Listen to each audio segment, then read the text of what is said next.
sebut tuan-tuan. Dipersilakan Piyu Rahmat mula bicara. Alhamdulillah.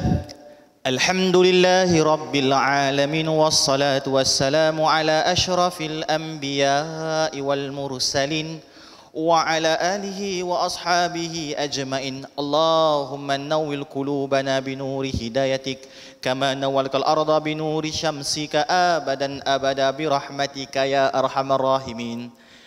Tuan-tuan, puan-puan yang saya kasih kerana Allah Subhanahu Wa Taala, ahli Majlis Qari'ah Surau Al-Kautsar.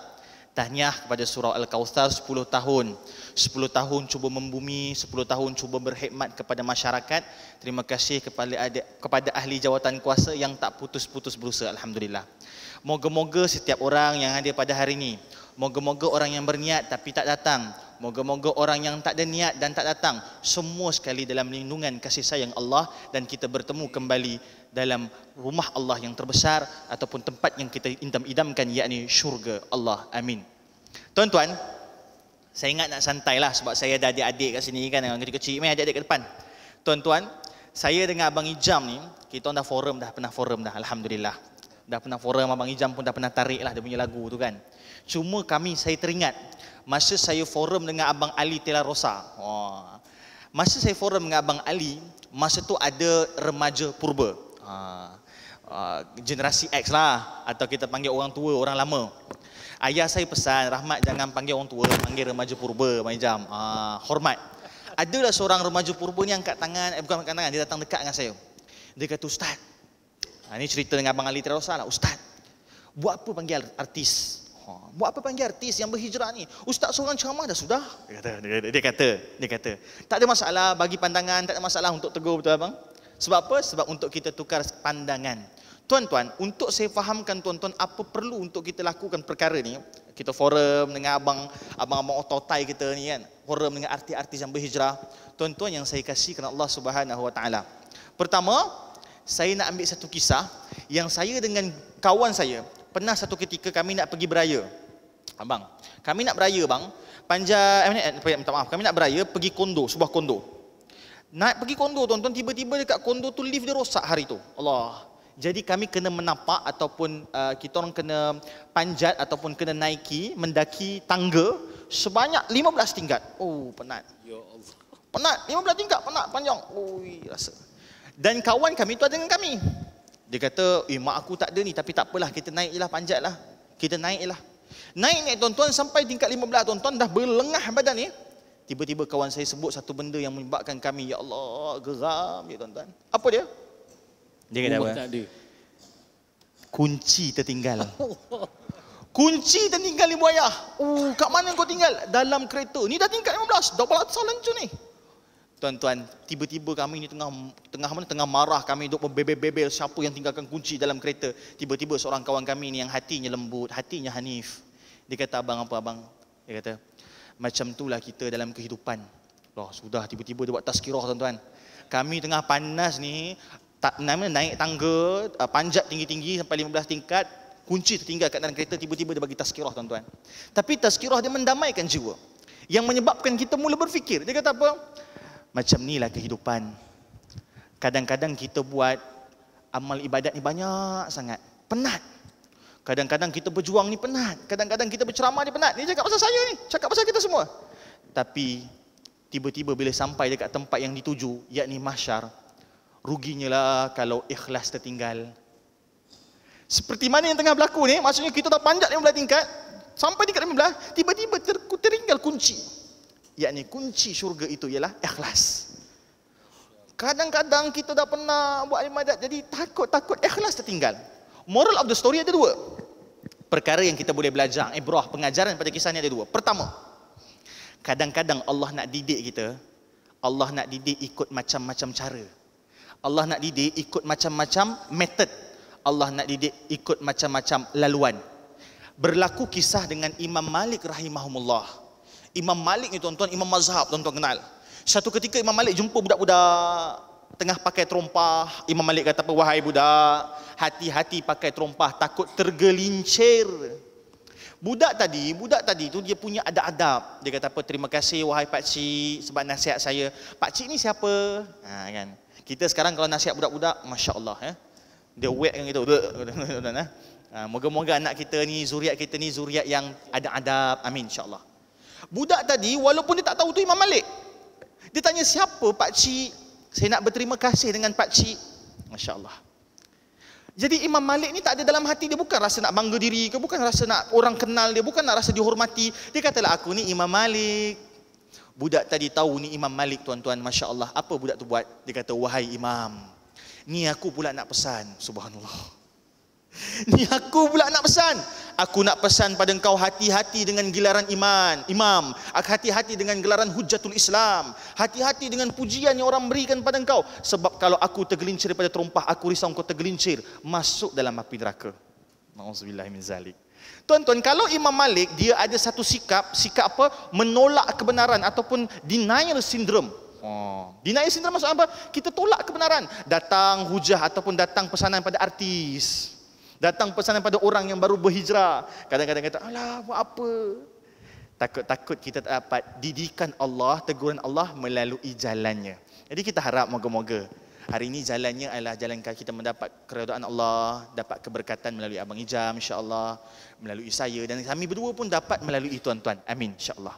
Maka, Abang Ijam, tadi saya kata dua pengajaran pada cerita tadi kan. Yang pertama, untuk kita semua faham bahawa Allah ni kadang-kadang nak didik kita melalui cara, berbagai macam cara. Kadang-kadang melalui kucing, kadang-kadang melalui Abang Ijam, kadang-kadang melalui Heliza Helmi, kadang-kadang melalui Pure Rahmat. Moral of the story yang kedua adalah bab ikhlas. Bab ikhlas, tuan-tuan. Jadi macam mana Abang Ijam bila nak berhijrah ni kan? Apa yang buat abang kuat untuk terus berhijrah? Sebab saya percaya kan, geng-geng lama ni, otai ni, saya rasa dah sebati, dah rockers tu dalam diri kan, dalam diri, dalam jiwa. Dan macam mana nak kekalkan keikhlasan, insya-Allah. Tafadhal. Insya-Allah. Terima kasih. Bismillahirrahmanirrahim. Assalamualaikum warahmatullahi taala wabarakatuh. Allahu akbar. Saya baru belajar agama. Masya-Allah. Baru berguru. Guru saya ada satu, banyak pesanan dia, tapi salah satu pesanan dia, dia cakap, tanda-tanda orang tu umurnya hampir kepada kematian, apabila orang bagi salam, dia lemah nak jawab. Tu guru saya pesan tu. Sebab dulu kita jenis Assalamualaikum. Salam. Tu tanda-tanda guru saya cakap. Sebab tu budak-budak jawab salam bising kan?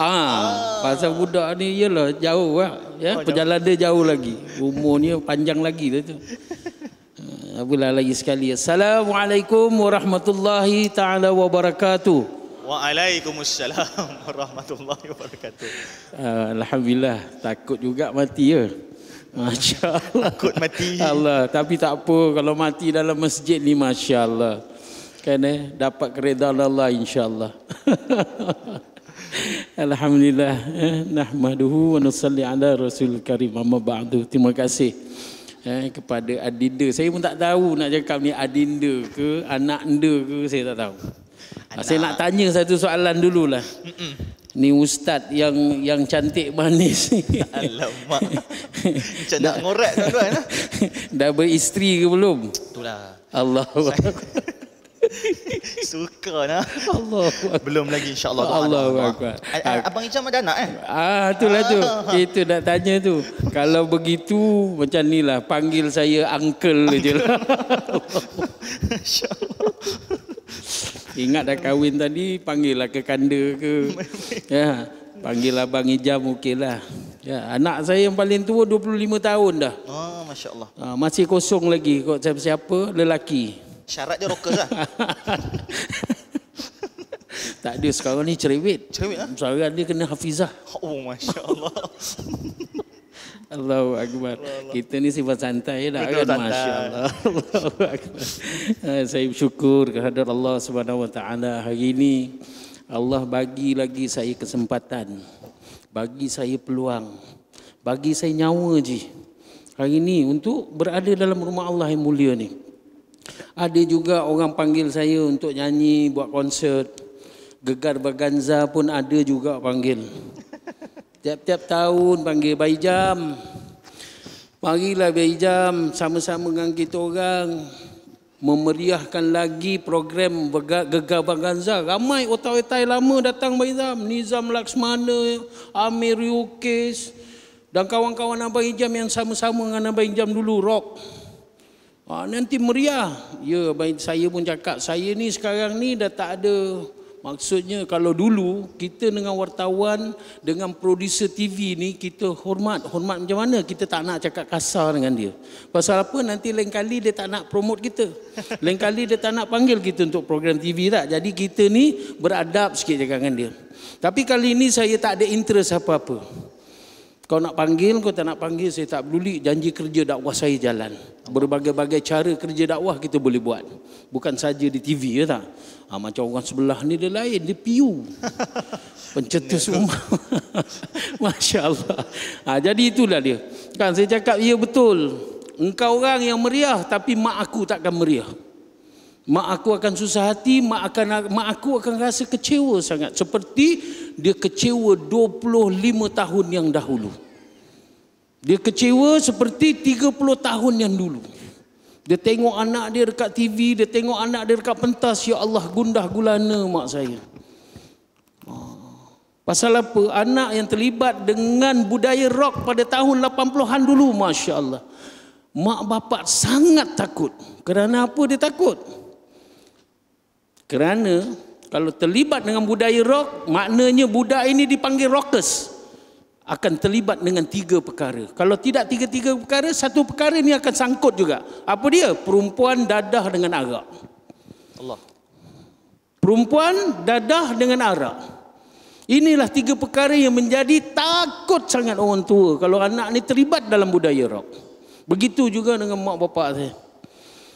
Patutnya saya ni jadi ustaz. Bolehlah masuk jadi PU. Tak tahu umur macam ni dah jadi juri agaknya. Dulu tak ada program-program macam ni lah. Imam Muda, Pencetus Ummah, Akademi Fantasia, tak ada dah. Dulu tak ada, sekarang ni yang ada. Jadi mak saya ni patutnya jadikan saya. Kerana apa? Saya ni anak lelaki seorang. Bapa saya ni imam, mak saya dipanggil ustazah, bapa saya dipanggil ustaz kerana mengajar agama. Jadi anak yang lelaki seorang-seorang ini nak dididik supaya menjadi anak yang soleh, yang bakal mendoakan dia apabila dia bertemu dengan Allah. Tapi apabila 86 saya berpindah daripada tempat saya dibesarkan. Saya dilahirkan di Negeri Sembilan, tapi dibesarkan di Singapura selama 20 tahun. Singapura penuh keagamaan, penuh aktiviti agama. Saya sekolah Arab, di samping sekolah juga bahasa Inggeris. Lepas tu petang pergi sekolah Arab, mengaji, belajar agama. Apa benda saya tak tahu. Dulu tak ada ma'atafiz, tapi bapa saya ini mempunyai kaedah tertentu untuk memastikan anak dia ini yang seorang-seorang lelaki ini menghafal surah-surah yang penting. Bagi surah Sejadah, abah bagi kau 2 minggu baca. Hafal. Hari yang ke-15 dia panggil, mari sini dek, baca surah Sejadah. Saya membaca. Alhamdulillah dia bagi ijazah. Okey, boleh bawa dah dalam solat. Begitu juga surah Al-Insan, surah Waqi'ah, surah Ar-Rahman. Surah apa lagi? Macam-macam. Mana surah yang mampu saya hafal ketika itu dia bagi. Dia dah hajar saya. Tapi bila 86 berpindah daripada Singapura ke Malaysia, 85 saya pindah. Ketika itu Masya Allah, rock tengah begitu hangat. Search, Left-Handed dengan Battle of the Band-nya. Bila pindah ke Negeri Sembilan, tempat saya dilahirkan, bapa saya ini menjadi imam lagi, dilantik menjadi imam dan guru agama, dipanggil juga ustaz dan ustazah. Jadi bapa saya baca, mengajar, dia pergi masjid, saya bantu mak saya mengajar anak-anak orang kampung mengaji, baca depan hari-hari menghadap Quran. Sebelum kerja bagaimana, patutnya saya mengaji pondok, sementara menunggu pengambilan baru. Saya ngajar dulu ngaji anak-anak orang kampung. Bantu mak saya dengan bapak saya. Hari-hari menghadap Quran. Jiran sebelah rumah, ya Allah. Buka radio kuat-kuat tuan-tuan dan puan. Rock ketika itu tengah panas. Sinaran matamu bak kejora di tengah malam. Ya Allah, sedapnya lagu tu. Terkejut. Ada yang menggoyang-goyang kaki. Itu yang saya kena berhenti tu, tak boleh nyanyi penuh nanti kat luar nanti insya-Allah. Hari-hari menghadap Quran, sebelah nyanyi rock. Ini nak cerita betapa fitnah luar ataupun ujian luar ini sangat-sangat kuat, tuan-tuan dan puan-puan. Begitu di akhir zaman besok fitnah Dajjal ini, sehingga kan orang yang tidak beriman langsung tidak boleh handle, tak boleh menangani, tidak boleh elak. Melainkan orang yang beriman sahaja yang boleh tahu, yang boleh nampak kafir di dalam dahi Dajjal. Ini yang diceritakan oleh Rasulullah sallallahu alaihi wasallam. Ini baru muzik rock tak boleh tahan sudah. Apatah lagi fitnah Dajjal. Hari-hari menghadap Quran. Bismillahirrahmanirrahim. Hal ata 'alal insani hinum minad dahri lam yakun syai'an madhkura. Hari-hari menghadap muzik rock kat depan tu, kat sebelah tu, dalam hati ni, ya Allah sedapnya lagu ni. Pasal hari-hari nyanyi nasyid Sallallahu ya Adnani. Itu lagu-lagu saya ketika saya kecil sampailah saya umur belasan tahun. Hari-hari makan lemak cili padi, saya sekali nak juga makan kari. Macam itulah umpama peribahasanya. Nak juga dengar lagu rock, nak juga nyanyi lagu rock. Lama-lama pendam benda tu. Pendam.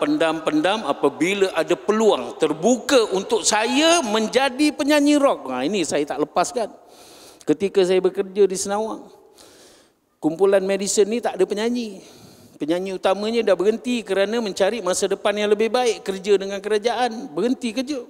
Jadi penyanyi utama tak ada. Saya kerja dekat situ. Budak ni cakap tu, budak yang baru masuk tu, sedap suara dia. Panggil dia audition. Masya Allah. Dia panggil saya audition, saya cakap macam orang ngantuk disuruh bantal lah. Yang lama cerita ni, terpendam juga dalam tak. Saya kat rumah tak boleh tuan-tuan dan perempuan yang dimuliakan oleh Allah. Macam mana saya kat perempuan? Kat rumah mengaji. Dekat rumah kalau nak nyanyi pun lagu nasyid dia. Hidup ini bagai lampu dinding. Itulah lagu-lagu saya. Bila mak tak ada, bapak tak ada kat rumah. Bila kau berada di sampingku, mak saya masuk rumah je, Sallallahu ala Muhammad. Dia punya berlakon dia. Masya Allah. Betul Ustaz. Kau tak percaya tanya, Allah seorang Ustaz tak ada pula. Saya selalu bawa teman pembantu saya. Hari ni tak dapat nak ambil dia pasal saya dah terlambat dah tadi. Kalau tak percaya tanya Ustaz tu, saya cakap. Masya Allah. Ini dia. Jadi terpendam. Bila peluang ada, Masya Allah, saya terus menyanyi lagu tu. Saya menyanyi audition lagu Kejora lah, lagu Search. Dapat sedap suara budak ni, terus dia ambil, pergi sana dah. Pergi menyanyi dekat hotel, pergi nyanyi dekat rumah orang kahwin, orang dah mula puji dah. Sana puji, sini puji. Lama-lama nak ngaji pondok pun lupa dah. Bila mak cakap, ni nak Ustaz nak bawa engkau ni pergi Pendang. Ngaji pondok kat Kedah. Mak nanti dulu duit tak cukup, simpan duit simpanan tak cukup. Nanti ngaji pondok menyusahkan mak pula minta duit. Nantilah dulu mak saya pula boleh termakan cakap saya. Ni dia takdir Allah dah tentukan, Masya Allah. Okeylah. Tunggulah nanti ada pengambilan baru lagi. Saya pun kerja. Lama-lama minat terhadap rock ini makin lama makin mendebal. Makin lama makin mendebal. Sehingga saya dah tak boleh dah nak halang. Tak boleh dihalang lagi dah. Jadi buatlah album tahun 86. Sebenarnya kumpulan Madison ni buat album yang pertama tahun 86. Dibagi peluang 4 kumpulan buat satu album. Nah, konon-kononnya nak lawan dengan Battle of the Band. Buatlah 4 kumpulan satu album. Kumpulan Hatan ni nama kumpulan dia yang pertama Pratayuda. Salim Iklim dulu kumpulan pertamanya nama Midnight. Ada satu kumpulan lagi saya lupa. Dan kumpulan Madison, penyanyi nama Ijam. Jadi buat album. Album tu tidak dijual, tak boleh dijual kerana tak boleh lawan kehebatan Battle of the Band. Jadi diorang buat plan B. Plan B, pasarkan album ini di Singapura. Saya dibesarkan di Singapura, tuan-tuan yang mulia. Meletup album tu di Singapura. Nak tahu apa jadi? Terkejut kawan-kawan yang membesar sama saya di Singapura. Dia tengok, ya Allah, ini anak Pak Sair. Sair nama bapa saya. Ini anak Pak Sair, ingat dijadikan ustaz, jadi penyanyi rock pula. Apa dah jadi? Jadi mak bapak diorang ni telefon mak saya. Ni apa hal ni maknya? Ingat hijam jadi ustaz. Kenapa jadi penyanyi rock? Astagfirullahaladzim, mak saya dah mula dah melata, melenting dia. Mana kau tahu ini albumnya dah hebat dekat Singapura, dah popular. Dia jadi penyanyi rock. Masya Allah, nanti dia balik dia. Dia balik, nanti maknya tanya. Jadi saya balik kerja, dek, balik sekejap. Orang Singapura ni telefon dia 2-3 orang ni, apa hal ni? Cakap kau dah jadi penyanyi rock, betul ke? Mak saya. Ya Allah, saya dah tak boleh berlakon lagi dah. Dah tak ada cara untuk saya mengelakkan diri. Saya terpaksa lah, oleh kerana minat tu dah menebal sangat, dah suka sangat. Saya pun iakan kenyataan mak saya. Apa nak jadi, jadilah. Apabila saya iakan kenyataan mak saya nampak sehingga sekarang saya boleh bayangkan, boleh tergambar lagi muka mak saya. Macam mana berubah mak saya daripada garang tu tadi, terus kecewa muka dia. Kecewa sangat-sangat kerana apa? Anak yang diharapkan menjadi anak yang soleh, bakal menjadi ustaz ini, telah menjadi penyanyi rock. Dia kecewa, dia menangis. Hari-hari, berminggu-minggu dia nangis. Tapi bapa saya ni, Masya Allah. Bapa saya ni, tuan-tuan dan perempuan, ini bukan apa.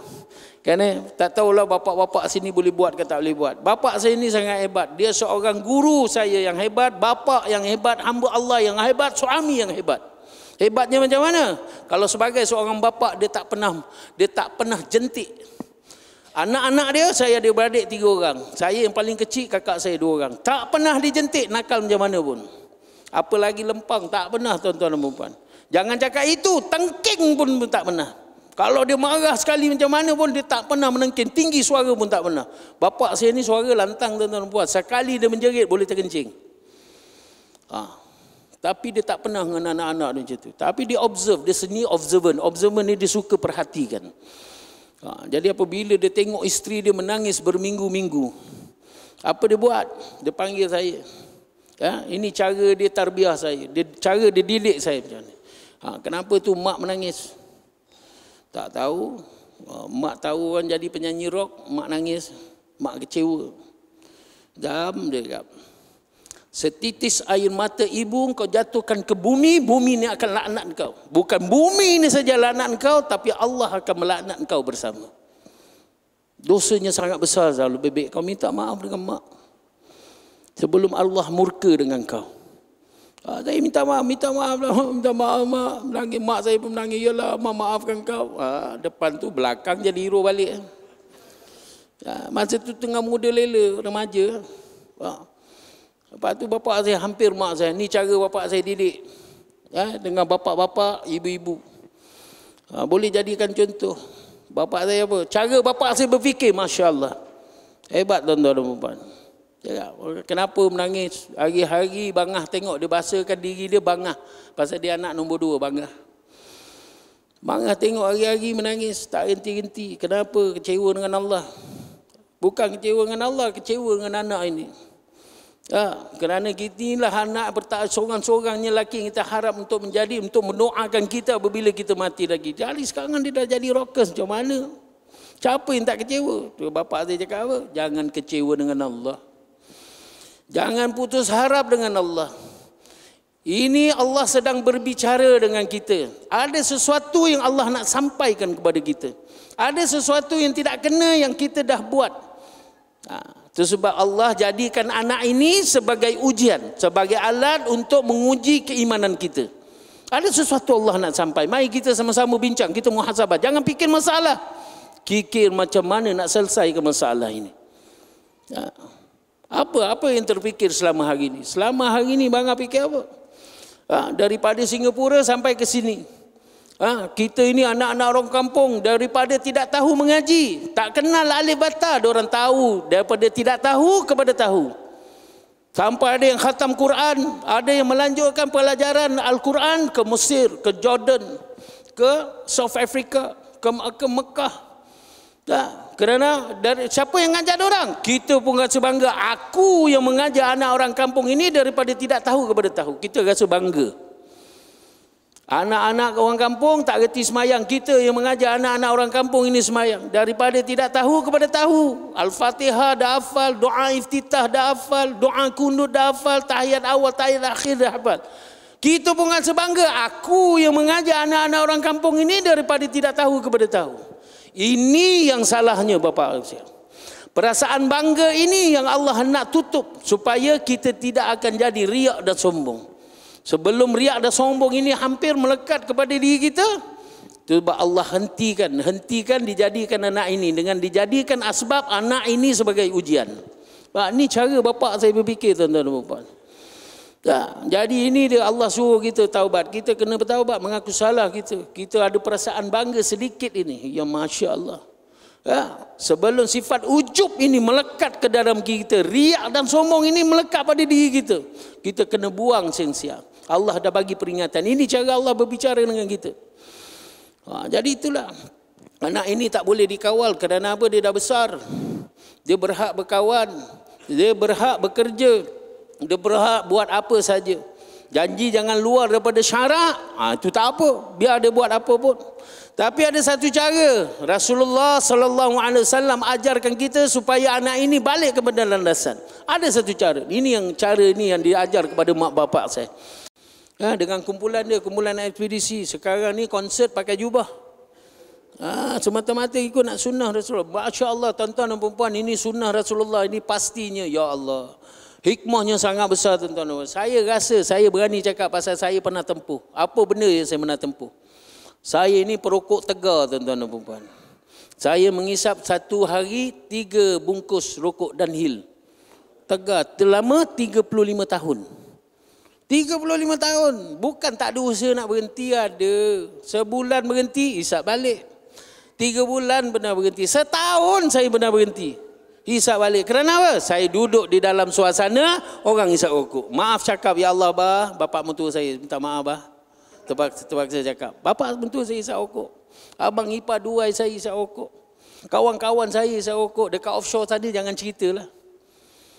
Putus rokok ni, ya ilallah, biar putus bini tak apa. Jangan putus rokok. Ya. Bini kalau tertinggal kat rumah tak apalah tinggal. Tapi rokok kalau tertinggal kat kedai mamak, pagi dia turut balik walaupun hujan lebat. Ni rokok, penangan rokok. Betul kan? Tu ngangguk tu, betul tu. Kena lagi. 35 tahun saya hisap rokok. Apa saya buat agak-agak? Saya ikut sunnah Rasulullah sallallahu alaihi wasallam. Apa sunnahnya? Saya berjubah hari-hari. Saya buat kerja dakwah hari-hari. Dakwah ini adalah sunnah Allah yang utama, yang pertama. Sunnah Rasulullah sallallahu alaihi wasallam yang pertama, yang utama dan yang paling besar sekali. Tak ada sunnah yang lebih besar daripada dakwah. Saya buat kerja dakwah. Saya hari-hari pakai jubah, saya pakai kopiah. Cerita dengan orang hal-hal baik, cerita dengan orang sunnah Rasulullah. Cerita dengan orang soal iman. Tapi habis saja pergi belakang masjid isap rokok. Cantik tak? Lama-lama saya rasa, ya Allah, ya Tuhanku, malunya aku pada Allah. Malunya aku pada Rasulullah. Aku cerita pasal engkau ya Rasulullah, tapi belakang aku tak pernah pun ikut. Aku tidak menghargai ini. Engkau tak suka benda busuk ni, rokok busuk. Ini saya rasa, hari-hari saya rasa. Lama-lama tuan-tuan dan perempuan, saya terus tinggalkan. Hari ini hampir 2 tahun saya dah berhenti isap rokok. Masya Allah. Tergagak. Jangan cakap terus berhenti, terus tak nak. Tak. Itu lain orang, lain cara dia. Saya masih lagi kadang orang isap rokok. Ya Allah, sedapnya orang tu isap rokok. Tetapi saya berjubah, saya berkopiah, takkan aku nak isap rokok, terus hilang. Terus tinggalkan gitu je. Ini dia kehebatan sunnah Rasulullah sallallahu alaihi wasallam. Mengelakkan kita daripada untuk melakukan benda yang tidak elok. Banyak benda. Kadang kita nak meludah. Ni meludah ni kecil lah. Tapi apabila kita pakai jubah, kita pakai kopiah, kita pakai serban, nak ludah depan ni, ya Allah, kita rasa malu. Kita cari tempat yang sesuai untuk kita meludah. Ini dia kelebihan dia, Masya Allah. Tak percaya, cuba try. Nanti kan saya bagi kontak number. Nanti ada cara-cara yang lain lagi macam mana nak berhenti isap rokok. Ustaz, tuan-tuan dan puan-puan, yang saya tahu, saya faham. Ini sunnah. Saya mengikut sunnah. Ikut. Dulu orang pelik. Saya pakai jubah. Jam, kau ni buang tebiat ke jam? Pakai jubah. Saya sekali pakai jubah. Tapi hari ni kawan saya semua heran apabila saya pakai jeans dengan t-shirt. Apa kena kau ni? Kau nak balik rock balik, nak jadi rockers balik ke apa? Orang dah cakap macam tu. Pasal apa? Dia tak pernah tengok saya pakai jeans dengan t-shirt. Hari ni hari-hari pakai jubah. Tengok kat kereta saya berapa helai jubah dah. Hari-hari saya suka. Saya ni suka tukar. Saya tukar jubah hari-hari. Kejap lagi kan malam kan, kejap lagi tukar. Lagi ceramah kan kadang orang peluk kita tuan. Kan kejap lagi kan tengoklah berapa ramai peluk aku kan. Ambil berkat. Ya, banyak berkat aku ni. Jadi kita kena bersih, nak jaga penampilan, nak kena jaga bau, supaya orang tak ada mengata, ya Allah, dia peluk-peluk kan dalam hati dia, ya Allah busuknya hijab ni. Ya, tuan-tuan. Alhamdulillah, Ustaz ni wangi. Nanti peluk dia. Macam, mula jadi Masya Allah, ya Allah, ni macam Rasulullah ni. Takut dia. Masya Allah. Itulah Alhamdulillah. Itulah saya ni, ramai orang panggil saya Ustaz dah. Kadang-kadang itulah lepas saya kadang ada kuliah subuh, saya seorang. Saya tak ada cerita pasal lain, saya cerita pasal iman je tuan-tuan dan puan. Dah lepas tu orang panggil saya Ustaz. Sekarang ni ramai panggil Ustaz. Jangan panggil saya Ustaz, saya baru nak start. Saya baru nak start. Ustaz ni tugas dia mengajar. Saya ni mana boleh mengajar. Saya tak ada langsung ilmu agama ni, saya tak ada. Tapi nak belajar menyanyi boleh. Nanti ambil nombor telefon siapa nak belajar nyanyi. Nak belajar menyelam boleh. Menyelam saya dah khatam. Tamat dah ilmu menyelam ni. Saya gila menyelam dulu. Pergi mana menyelam je. Ni pun bawa balik daripada Pulau Perhentian, bawa anak-anak saya pergi menyelam. Dah lama dah tak menyelam. Ustaz kerti menyelam Ustaz? Allahu Akbar. Nanti pergi dengan saya, insyaAllah saya boleh ajar, insyaAllah. Ya saya. Ya betul. Saya tahu, saya cover Ustaz.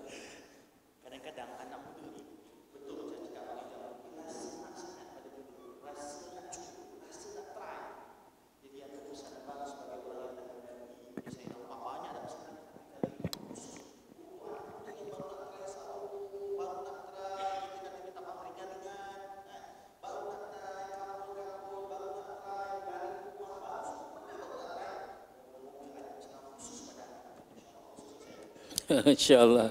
Ingat mati lah. Saya bukan apa. Saya bibit di antara bibit pertama. Saya Allah sebelum suntik hidayah kat diri saya. Kan Allah ingatkan saya kepada mati tuan-tuan dan puan. Itu di antara pertama sekali. Dia punya putik-putik dia.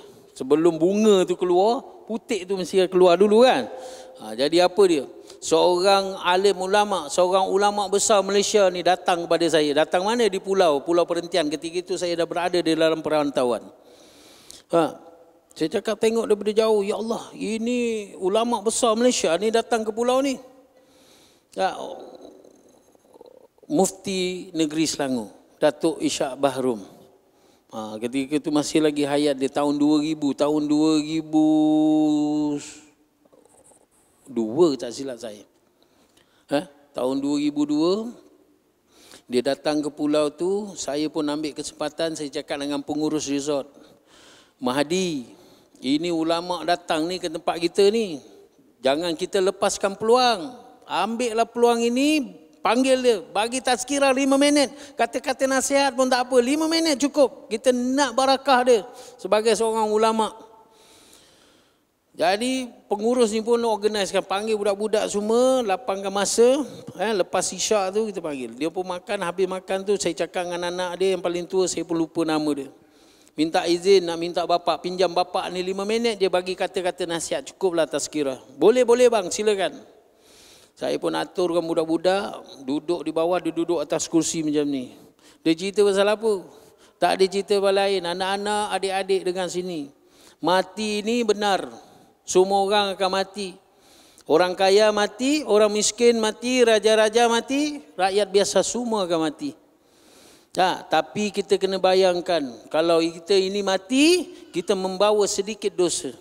Allah ini maha tepat janjinya. Allah tidak pernah mungkir janji, dia cakap. Sebesar zarah dosa kita bawa sekalipun, kita akan dimasukkan ke dalam neraka. Dicuci dosa yang kecil ini. Sekecil-kecil dosa dicuci dekat dalam neraka. Setelah bersih, dikeluarkan kita, dimasukkan dalam syurga. Dan disebut satu perkataan ini dengan lemah lembut.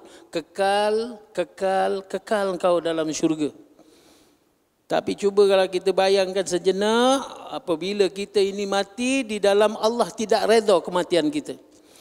Allah sedang murka dengan kita. Allah dalam arti kata lain, Allah kita mati ini dalam kekufuran. Allah terus masukkan kita dalam neraka. Dan disebut perkataan ini 3 kali diulang dengan keras. Kekal, kekal, kekal engkau dalam neraka. Masya Allah tuan-tuan dan puan-puan. Ini yang membuat hati saya tersentak. Saya tersentak, saya balik ke bilik, saya tak boleh tidur malam tu.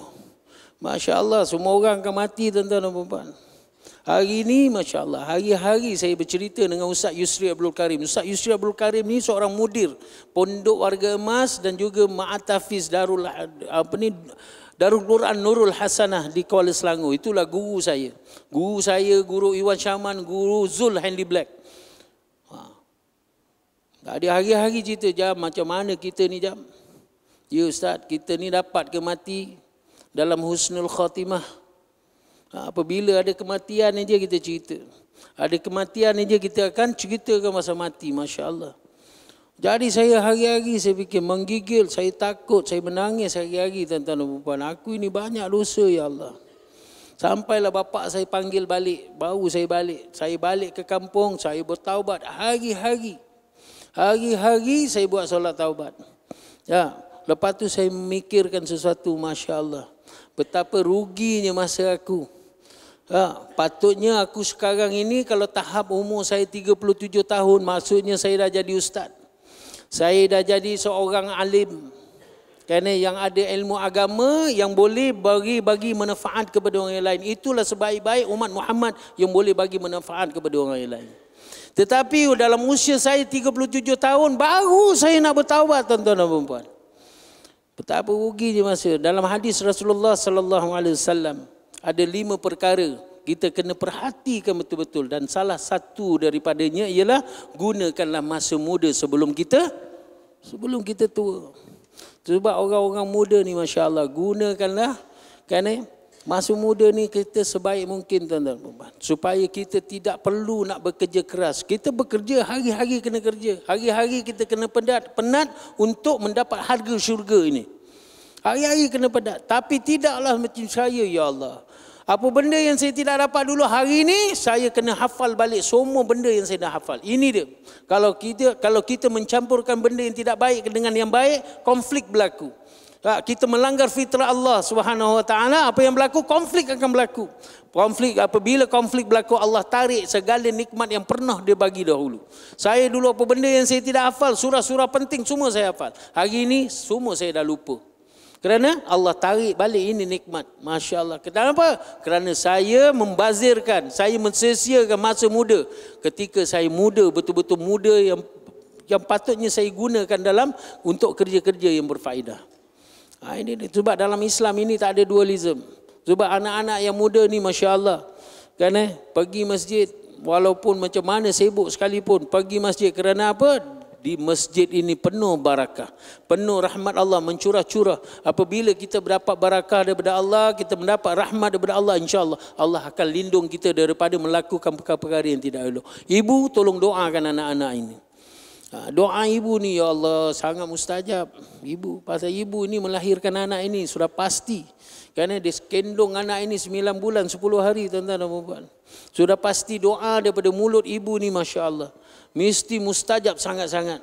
Sebab ayah-ayah ni semua galakkan ibu ni doakan. Galakkan. Dan lagi satu ibu, tolong jangan sumpah anak.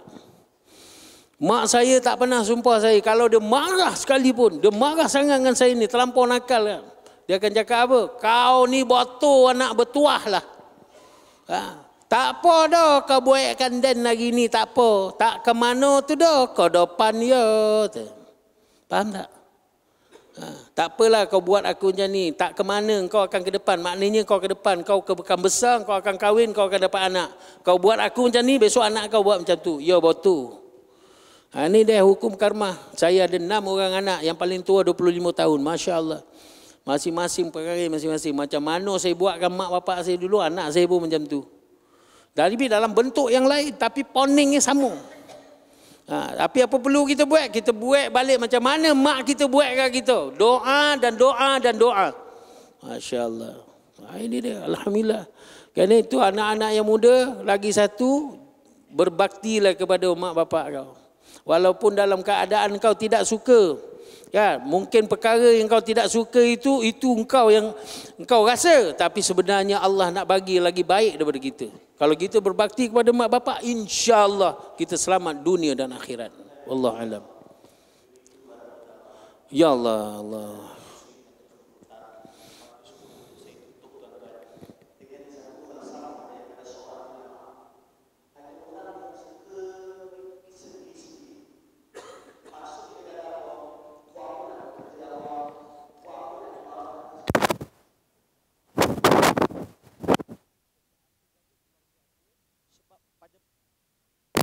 Sebab pada mereka, tuan-tuan, cukuplah menjaga rumah ini untuk terpelihara ahli keluarganya. Betul dan tidak tepat. Kenapa? Seorang ulama mengkisahkan sebuah kisah yang buat berenungan bagi kita. Betapa pentingnya orang qariah surah Al-Kausar betul-betul memberi jiwa dan tenaga untuk surau ni. Sebab apa? Ulama ni cerita apa, tuan-tuan? Kisah tentang ada seorang pemuda, dia kerja menangkap ular. Dia tangkap ular. Kisahlah. Dia tangkap ular, satu hari dapat tangkap ular seekor, tuan-tuan. Jadi dia mula fikir, dia katakan bagus kalau sehari aku boleh tangkap 10 ekor, 100 ekor, makin banyak jualan, makin tinggi untung. Jadi dia mula fikir, dia kata apa caranya untuk aku tingkatkan penjualan ularku, tapi macam mana aku nak tangkap ular dengan banyak. Maka tuan-tuan, ikut kisah ni tuan-tuan, dia mula terfikir penjual ular ni, penangkap ular ni, dia kata apa? Aku kena cari tempat di mana ular mudah didapati. Sebab selama ni aku tangkap dalam hutan, jarang nampak ular. Sikit sangat. Oh, dekat mana tempat ular mudah jumpa dan senang tangkap? Bila ular tu tidur. Dekat mana tempat ular tidur? Tempat tu tempat sejuk. Hipotesis dia, tuan-tuan. Bila sejuk, ular tidur. Hibernasi, tidur. Kita kan sejuk-sejuk subuh, tidur. Cuba tutup aircon, tutup kipas, bangun, meracau, tuan-tuan. Tuan-tuan, budak ni ataupun penangkap ular ni, dia mula konklusi dia buat assumption dia, kalau tempat sejuk, tempat tu mesti ular sedang tidur dan mudah untuk tangkap. Dan dia pun kata dekat mana tempat yang sejuk, tuan-tuan. Ini kisah lah, tuan-tuan. Tempat yang tinggi altitude dia. Semakin tinggi altitude, semakin rendah suhu, lebih kurang lah. Macam contoh kita naik Cameron Highland, kan sejuk berbanding dekat Bangi ni. Tuan-tuan, makin tinggi makin sejuk, dia kata. Makin tinggi makin rendah suhu. Dia pun panjat sebuah bukit yang tinggi, kemudian dia mula rasa dah suhu berubah. Dan dia kata ini tempatnya. Dia cari dekat lubang-lubang, dia jumpa ular sedang tidur. Dia tangkap 1 ekor, 2 ekor, 3 ekor, 10 ekor dalam satu masa. Dia kata untung aku. Tapi dia lupa hipotesis yang kedua. Bila dia mula menurun, suhu makin meningkat. Ular yang tadi tidur, ular tu dah bangkit. Ni kisah je, tuan-tuan.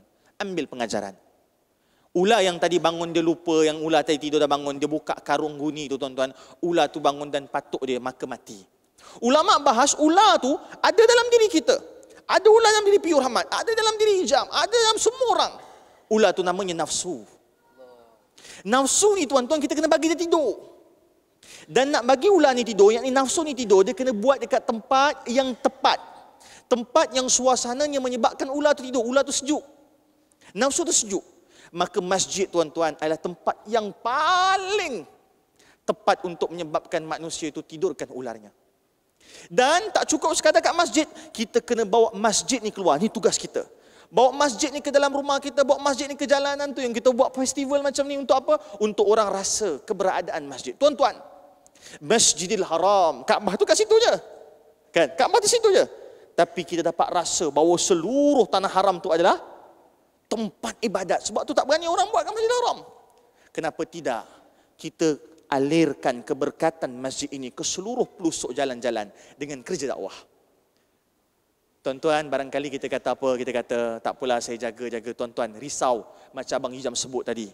Bila dia keluar daripada rumah, anak-anak kita keluar daripada kawasan yang kita rasa tempat selamat ni, takut tempat itu suhu tadi membangkitkan nafsu anak-anak kita. Sebab tu kerja dakwah ni kerja semua orang. Semua orang adalah AJK surau. tuan-tuan yang saya kasih kerana Allah, saya tutup tuan-tuan, sebab itulah kami ni bukan orang baik-baik sangat, insya-Allah cuba-cuba jadi baik, maka kami buat kerja baik-baik. Moga-moga tergolong pada orang baik-baik dan disibukkan maka tak sempat buat maksiat. Nikmat sibuk ni tuan-tuan, tak sempat buat maksiat. Maka tuan-tuan, saya sebagai penutup kan, nanti kita jumpa lagi kat luar. Saya bawa adik saya dengan kawan saya kat luar tu, kami nak pergi korban ke Afrika tuan-tuan. Ini pun salah satu cara kami tuan-tuan untuk bantu orang ke Afrika sana, yang kita tahu mereka ni Muslim tapi mereka sangat daif. Sedikit cerita tuan-tuan, mereka menangis tuan-tuan bila tengok daging korban sebab lama tak makan daging. Allah. Tuan-tuan, ada dekat luar tu lagi tuan-tuan, yang ni saya nak fokuskan tentang wakaf Quran. Mereka ke Afrika tuan-tuan, kalau tuan-tuan tengok page saya post tuan-tuan gambar tuan-tuan 2 tahun lepas saya pergi kat Sudan, tahun ni nak pergi Ethiopia. Dekat Ethiopia ni tuan-tuan paling banyak pelarian perang tuan-tuan. Tuan-tuan mereka buat apa tuan-tuan? Tulis Quran dekat atas kayu tuan-tuan. Dan mereka tuan-tuan kena hafal cepat-cepat sebab apa? Nak padam kayu tu. Bila kami bawa Quran tuan-tuan, kita orang tahu ni 2 tahun ni kami minta dia ambil gambar yang Quran kami bawa 2 tahun lepas. Lunyai tuan-tuan. Kami tanya kenapa hancur? Dia kata sebab banyak kali kerapnya berguna. Kerapnya digunakan. Subhanallah. Tuan-tuan, boleh tuan-tuan ada korban tuan-tuan, kami nak pergi hari raya korban ni, pada masa sama bawa juga mushaf Quran. Cuma misi besar adalah korban. Mushaf tu juga salah satu. Ada orang cakap kenapa tak ambil je Quran kat sini, memang tak guna tuan-tuan. Kan Quran ni memang tak guna, cantik, saya nak angkat tuan-tuan, tapi tak boleh, kos lebih tinggi banding kami beli kat sana. Quran tuan-tuan mushaf RM25 je. Dapat beli satu untuk mereka tuan-tuan. Wallahualam, boleh sana tuan-tuan, insya-Allah ada flyers. Moga-moga tuan-tuan bantu kita semua, Allah bantu kita insya-Allah. Wallahualam, kita tangguh majlis kita dengan tasbih kafarah dan suratul As. Subhanakallahumma wa bihamdika asyhadu an la ilaha illa anta astaghfiruka wa atubu ilaik. Wal asri innal insana lafi khusr illa alladhina amanu wa tawassaw bil haqq wa tawassaw bis sabr. Terima kasih Rahman, terima kasih sepotong hadis yang begitu ringkas. Apa hadisnya? Sabda Rasulullah sallallahu alaihi wasallam, ad-du'a silahul mu'min. Doa ini senjata mukmin yang paling hebat, yang paling ampuh kepada seorang mukmin. Ya. Pedang yang begitu tajam sekalipun tidak dapat mengubah takdir. Doa dapat mengubah takdir. Ini hebatnya doa. Ya. Jadi diajar mak saya, doa ini, ilmu doa diajarkan kepada mak saya. Supaya mak saya ini betul-betul faham. Mula daripada hari itu, mak saya pun mendoakan saya. Tak tahu ibu, berapa lama agaknya mak saya doakan saya. Dapatlah saya jadi orang. Baru jadi orang, belum jadi insan lagi. Hampir 30 tahun mak saya doakan saya. Hampir 30 tahun tuan-tuan dan puan-puan, mak saya ni tanpa henti, tanpa putus asa, mengharapkan redha daripada Allah. Supaya anak ini, anak lelaki yang diharapkan menjadi anak yang baik. Supaya balik ke landasan. Masya Allah. Ini hebatnya doa tuan-tuan dan puan-puan. Terketik hati saya untuk balik setelah saya berada di perantauan tak berapa belas tahun. Saya tak ambil hirau tentang keluarga. Saya balik ke kampung minta ampun dengan mak saya. Sehinggalah 2000 saya dapat sempat belajar agama. Rupanya bapa saya ni Masya Allah hebat tuan-tuan dan puan-puan. Saya ingat bapa saya ni mengajar orang alik bata je. Mengajar orang semayang puasa itu saja. Rupa-rupanya bapa saya ni ya Allah mempunyai kepakaran dalam bidang tasawuf. Mengajar orang, anak orang kampung dan juga luar kampung datang bergebuk-gebuk, berduyun-duyun nak belajar dengan bapa saya. Tapi saya ni Masya Allah tak ambil peluang. Saya rasa rugi sangat. Sehingga sekarang saya rasa kecewa. Dan saya kesal apa yang saya dah buat. Kerana saya tak ambil peluang untuk belajar dengan bapa saya. Sampailah sehinggalah saya dapatlah belajar hakikat doa. Saya dapat belajar hakikat selawat. Mula saya bersunnah. Saya hidup cara sunnah. Kalau dulu saya rajin dengan t-shirt, sekarang ni saya galak pakai jubah. Apa-apa sunnah Rasulullah sallallahu alaihi wasallam yang saya mampu buat, saya buat. Sehinggalah 2010 apabila bapa saya ni jatuh sakit nak diambil oleh Allah. Dia panggil saya, Zam, balik kampung, bapak kau panggil. Ya mak, sekarang juga saya panggil.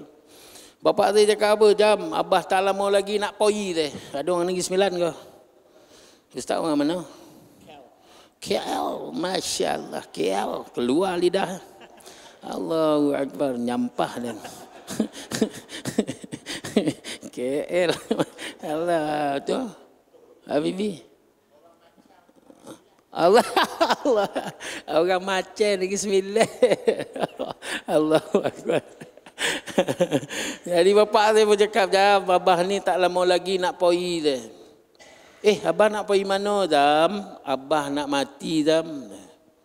Allah tak lama lagi Allah nak ambil nyawa Allah. Dia tahu dia nak mati, tuan-tuan dan puan. Tapi hari ni abah panggil kau balik ni pasal abah nak minta maaf dengan kau. Apa pula abah minta maaf masa? Patut saya lah minta maaf dengan abah pasal saya ni banyak bagi dosa ke abah. Ini bukan dosa pasal dosa, Zam. Dosa kau dengan abah lama abah dah ampunkan dah. Kau tak payah minta maaf pun tak apa, abah dah minta ampunkan kau. Kau dah tak ada dosa sama abah.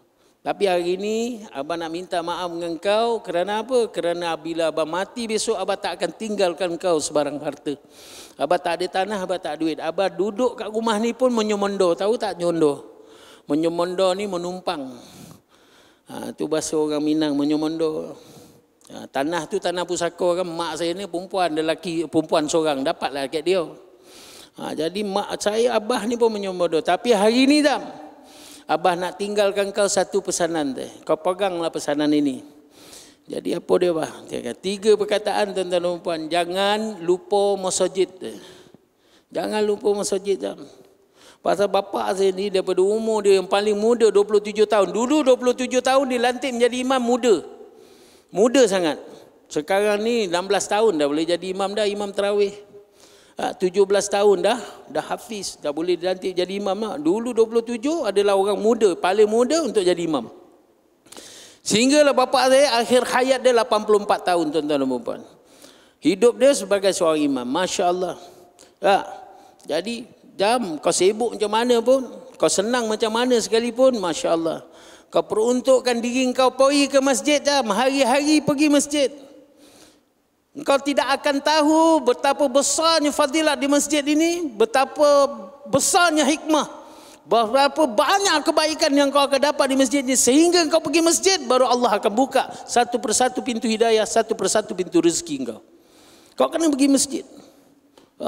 Rasulullah berhijrah daripada Mekah ke Madinah. Apa dulu dia buat? Dia buat masjid. Dia nak bagi tahu ke umat dia betapa pentingnya masjid.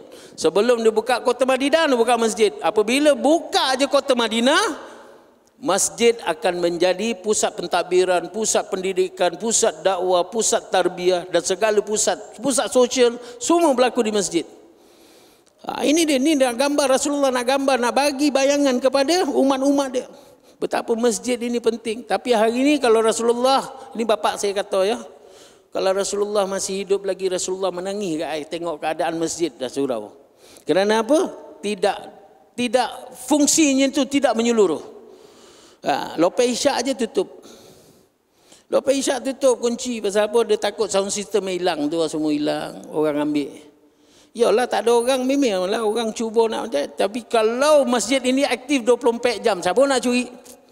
Ada satu masjid yang aktif 24 jam kat Malaysia. Kat masjid mana? Ada pintu tapi tak ada daun pintu. Masjid apa kan?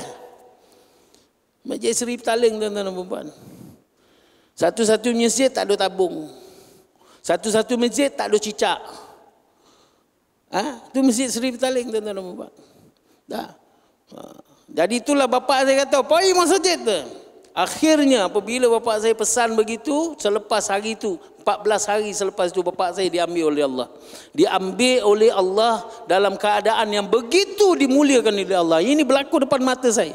Ini yang motivate diri saya untuk pergi ke masjid tuan-tuan dan puan. Bapak saya minta subuh Isnin, dia dapat subuh Isnin.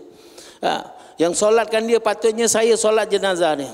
Saya angkat takbir je, ada seorang hamba Allah pula lalu, bukannya nak jadi makmum, lalu tepi saya. Saya toleh tengok Syekh Murtada, Datuk Mufti Negeri Sembilan tuan-tuan dan puan.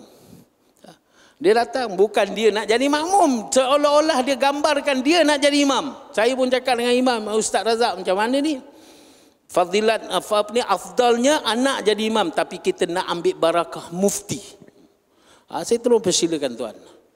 Mufti Negeri Sembilan solatkan bapak saya. Sebelum tu anak murid dia tak berapa kali, 5-6 kali anak murid dia balik daripada luar negara semayangkan dia. Apabila masuk dalam liang lahat, masya Allah, bersinar-sinar sehingga orang yang berada di keliling lubang kubur tu semua jatuh seolah-olah tak ada kaki, rebah tengok keadaan bapak saya. Yang dimuliakan oleh Allah, bercahaya tuan-tuan dan puan. Ini berlaku depan mata saya.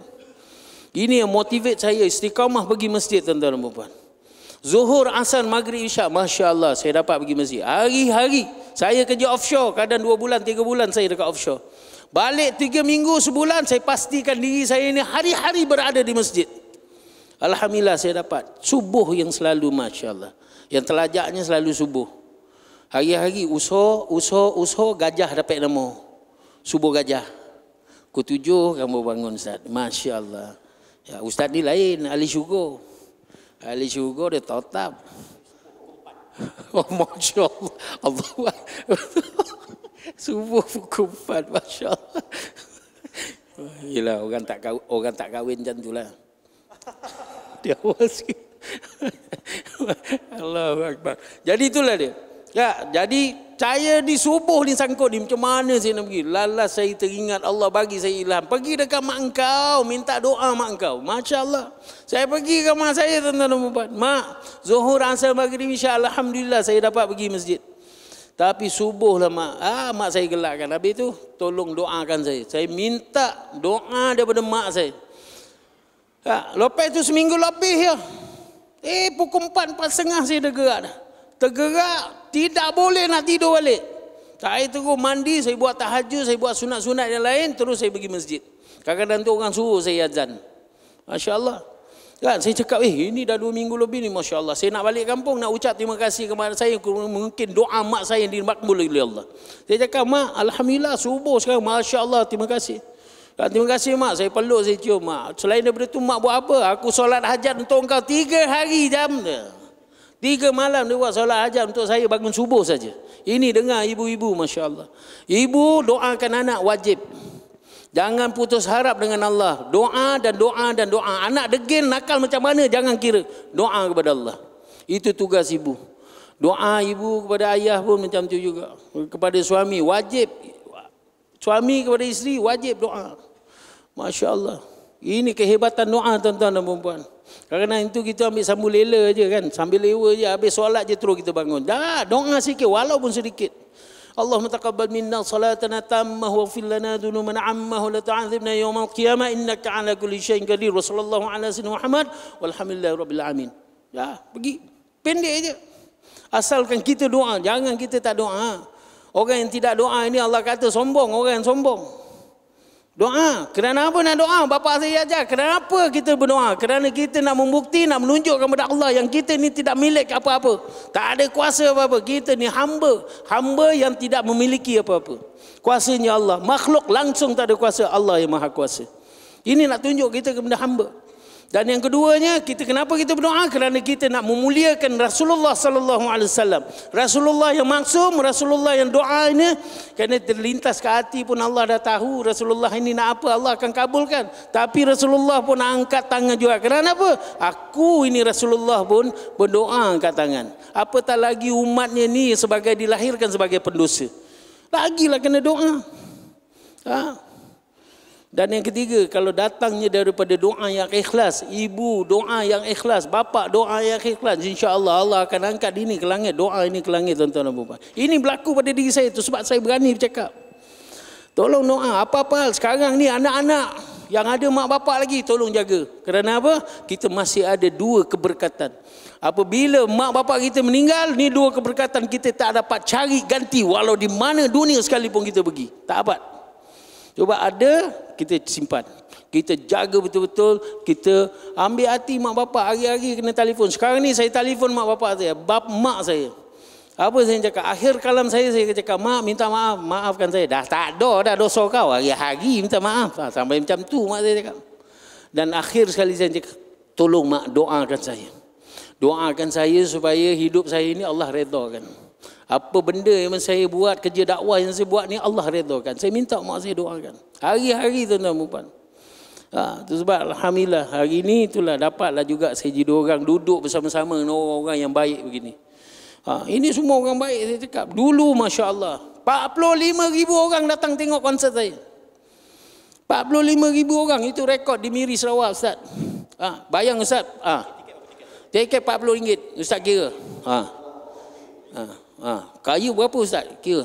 1.8 juta Ustaz. Ni dah lama figure ni disimpan dalam kepala. 1.8 juta. Dapat ke medicine berapa? 50%. 900,000. Bayang orang pergi tengok rock concert dulu bukan bawa duit 1,000 not, 500 not, tak. Not 500 dulu ada. Sekarang ni dah tak ada.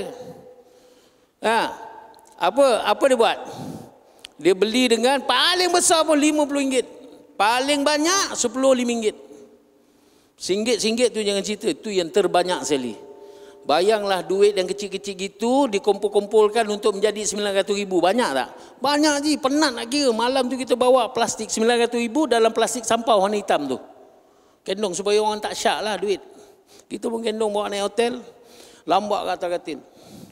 Kun seorang-seorang kira, kita ada 7 orang. Kira lah seorang-seorang.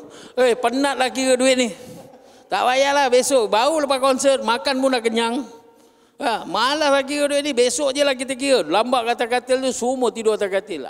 Dapat dan kasut tidur atas katil. Kau dapat? Tidur atas katil, tidur atas duit tuan-tuan. Dapat dan kasut tidur atas duit. Cakil lah duit cilik. Cuba takkan kahwin lagi. Perempuan sekarang ni tengok duit. Tapi janganlah cari itu Zat. Saya ada seorang Hafizah nanti belakang nanti kita cerita insyaAllah. InsyaAllah.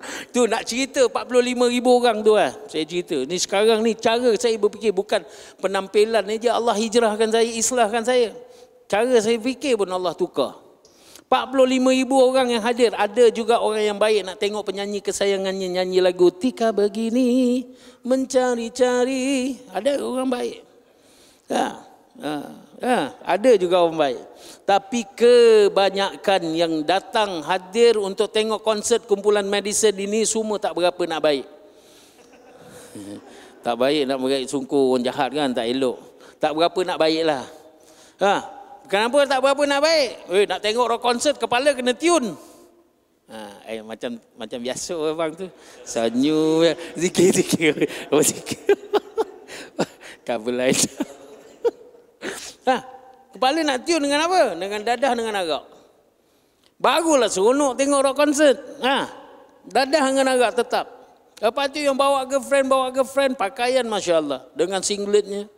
Tak senonoh. Soalan saya, dapat tak orang yang begini doakan saya supaya saya jadi orang baik? Confirm Allah tak akan terima doa orang begini. Masya Allah. Tapi hari ini, Masya Allah, saya berada dengan orang-orang yang baik ni. Ini orang baik semua. Kerana apa? Rasulullah mengata, bersaksilah kamu seorang pemuda yang jalan untuk ke arah pergi masjid, sudah pasti ini orang beriman. Allah berfirman dalam surah At-Taubah ayat 18. A'udzubillahi minasyaitonirrajim. Innama ya'muru masajidallahi man amana billahi wal yaumil akhir wa aqamas salata wa ataz zakah wa lam yakhsha illallah. Ini Allah kata tuan-tuan dan puan. Hanyalah orang yang layak memakmurkan rumah-rumah Allah ini ialah orang yang beriman kepada Allah dan juga hari akhirat. Dia mendirikan solat, dia membayar zakat, dia tidak takut kepada yang lain, hanya dia takut kepada Allah. Inilah antum semua. Ini sekarang ni saya berada di keliling orang-orang yang baik. Orang-orang yang beriman, ini Allah dengan Rasulullah kata. Hanya orang yang layak, siapa yang layak? Setelah disuntik hidayah, setelah dipilih oleh Allah untuk berada dalam rumah Allah yang mulia ini. Inilah yang orang yang layak.